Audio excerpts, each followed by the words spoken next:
ರಾಜ್ಯ ಸರ್ಕಾರವು ರೈತರ ಕಲ್ಯಾಣ ಉದ್ದೇಶಿತ ಯೋಜನೆಗಳಿಗೆ ವಿವಿಧ ಇಲಾಖೆಗಳಿಗೆ ಕಳೆದ ವರ್ಷ 44,000 ಕೋಟಿ ನೀಡಲಾಗಿತ್ತು.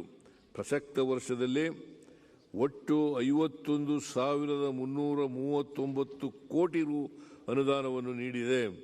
ಕೈಗಾರಿಕಾ ವಲಯದಲ್ಲಿ ಹೂಡಿಕೆ ಸ್ನೇಹಿ ವಾತಾವರಣವನ್ನು ನಿರ್ಮಿಸುವಲ್ಲಿ ಕರ್ನಾಟಕವು ನೆಚ್ಚಿನ ರಾಜ್ಯವಾಗಿದೆ. ನಮ್ಮ ಸರ್ಕಾರವು ಹೆಚ್ಚಿನ ಉದ್ಯೋಗವನ್ನು ಸೃಷ್ಟಿಸುವುದರೊಂದಿಗೆ ಕೈಗಾರಿಕಾ ಮತ್ತು ಉತ್ಪಾದನಾ ವಲಯದ ಸಮಗ್ರ ಅಭಿವೃದ್ಧಿಗೆ ಬದ್ಧವಾಗಿದೆ. ರಾಜ್ಯ ಸರ್ಕಾರವು ಕೈಗಾರಿಕಾ ನೀತಿ 2025-30ಕ್ಕೆ ಚಾಲನೆ ನೀಡಿದ್ದು, ಇದು 2030ರ ವೇಳೆಗೆ ಉತ್ಪಾದನಾ ವಲಯದಲ್ಲಿ 12% ವಾರ್ಷಿಕ ಬೆಳವಣಿಗೆಯನ್ನು ಸಾಧಿಸುವುದರೊಂದಿಗೆ 20 ಲಕ್ಷ ಉದ್ಯೋಗಗಳನ್ನು ಸೃಜಿಸುವ ಗುರಿ ಹೊಂದಿದೆ. 24-25ನೇ ಸಾಲಿನಲ್ಲಿ ಕೈಗಾರಿಕಾ ವಲಯವು 5.8% ಬೆಳವಣಿಗೆ ಸಾಧಿಸಿದೆ. ರಾಜ್ಯಕ್ಕೆ ಹೆಚ್ಚಿನ ಹೂಡಿಕೆಗಳನ್ನು ಆಕರ್ಷಿಸುವ ಉದ್ದೇಶದಿಂದ ಒಟ್ಟು 13,692 ಕೋಟಿ ರು ಆರ್ಥಿಕ ನೆರವು ಮತ್ತು ಸಹಾಯಧನವನ್ನು ಒದಗಿಸಲು ಸರ್ಕಾರವು ಸಮ್ಮತಿಸಿದೆ. ಕರ್ನಾಟಕದ ಆರ್ಥಿಕತೆಯಲ್ಲಿ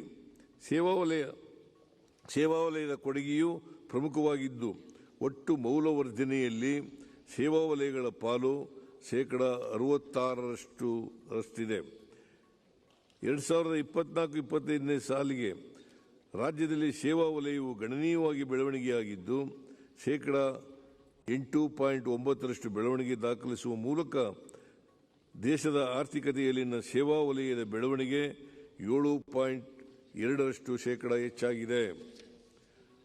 ಆರ್ಥಿಕ ಬೆಳವಣಿಗೆ ಮತ್ತು ಹೆಚ್ಚಿನ ಉದ್ಯೋಗಾವಕಾಶಗಳನ್ನು ಸೃಜಿಸಲು ಸರ್ಕಾರವು ಮಾಹಿತಿ ತಂತ್ರಜ್ಞಾನ, ಪ್ರವಾಸೋದ್ಯಮ, ಜೈವಿಕ ತಂತ್ರಜ್ಞಾನ ಸೇರಿದಂತೆ ಕೈಗಾರಿಕೆ ಮತ್ತು ಸೇವಾ ವಲಯಗಳಲ್ಲಿನ ಹಲವು ನೀತಿಗಳನ್ನು ಜಾರಿಗೆ ತಂದಿದೆ. ಈ ನೀತಿಗಳು ಮಾನವ ಸಂಪನ್ಮೂಲವನ್ನು ಸಮರ್ಥವಾಗಿ ಬಳಸುವುದರ ಜೊತೆಗೆ ರಾಜ್ಯದ ವಿವಿಧ ಕ್ಷೇತ್ರಗಳ ನೆಚ್ಚಿನ ಹೂಡಿಕೆಗಳನ್ನು ಉತ್ತೇಜಿಸಿದೆ.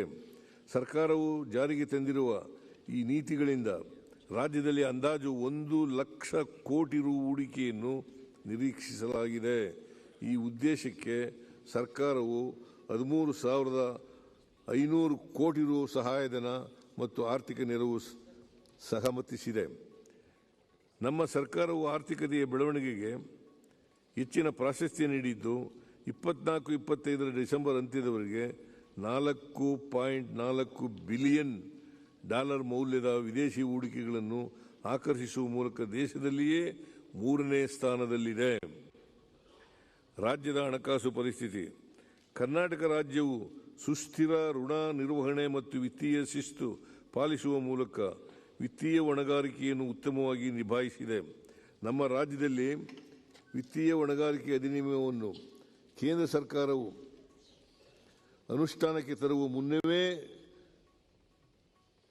ಜಾರಿಗೆ ತರಲಾಯಿತು. ಅಲ್ಲದೆ ರಾಜ್ಯದ ಒಟ್ಟು ಹೊಣೆಗಾರಿಕೆಗಳಲ್ಲಿ ಆಯವ್ಯಯದ ಹೊರಗಿನ ಸಾಲಗಳನ್ನು ಪರಿಗಣಿಸಿದ ಮೊದಲ ರಾಜ್ಯ ಕರ್ನಾಟಕ.